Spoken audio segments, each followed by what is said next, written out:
Hey YouTube, I was just going to give you guys a quick first impression review of the M4 177 Crossman BB slash pellet gun. And it's not going to be a big review. I'm not going to give you guys a ton of stuff on the specs, simply because I really didn't plan on making a video in the first place and I don't really have much time. Obviously, I like the concept, I like the idea for practice, for using the peep sights you see like on an AR-15 M16 series. That being said, obviously the polymer is not high quality polymer.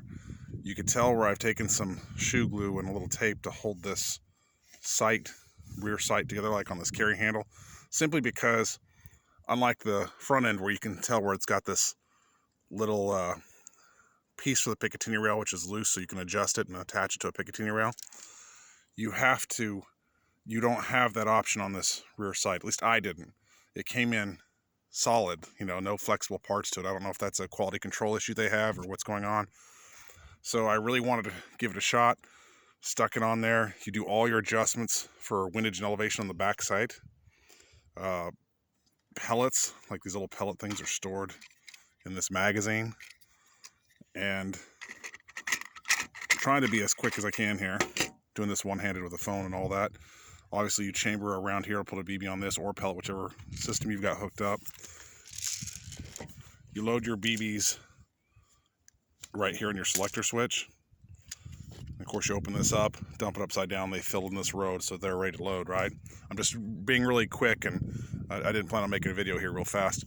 The reason why I got this was I do like the sight picture it gives you, which is that ghost ring aperture sight.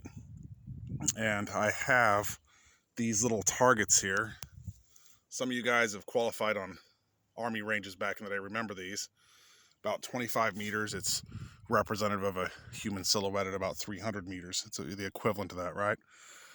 What I was trying to do was find a way to save money on 5.56 and teach my daughter how to shoot 5.56 through a BB gun. Of course, the stock adjusts and collapses. It's comfortable. It has that comfortable feel. You can get that cheek weld, nose to charging handle feel like you do with an M16 AR series. That being said, I think I kind of chase my tail. You don't pump this up more than 10 times. I pump about 5. I had this target set up at 25, about 25 yards.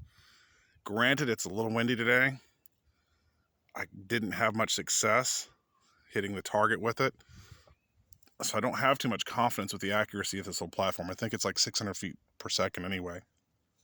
I got this for really training, so I can maybe make micro adjustments. I can, for instance, scale down the distances. So if 25 is like, say, it's supposed to be 300 meters, I can get, about 12 and a half yards to represent, obviously, 150 meters, that kind of thing. And that way I could practice plinking at what would look like a silhouette approximating at that approximate distance. Obviously, I've just scaled things down.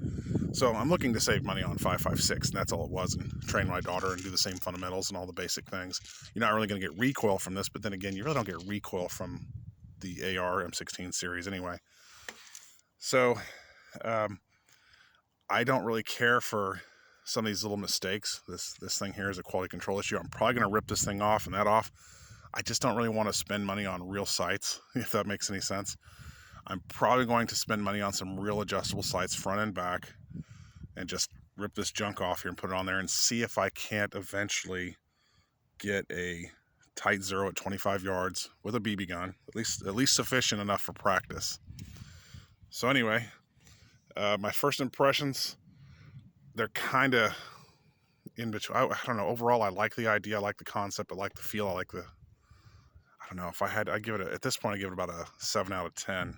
I'm being kind of generous because this should not be an issue coming out of the box.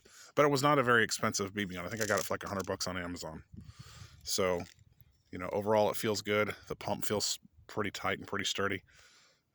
But that being said, I wish I could have a little bit more quality coming out the gate. I wish we had more options for sights when we order it. Something I could adjust like a traditional sight picture. But then again, that's going to cost more money.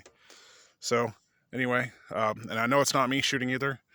I zeroed a primary arms 6X 22 long rifle sight here just a few minutes ago, and it is just a tack driver, and I absolutely love it. If I pick a number, I can hit it on this target, whatever I want to do. I just love it. Anyway, I'll see you guys later, and hope this was helpful.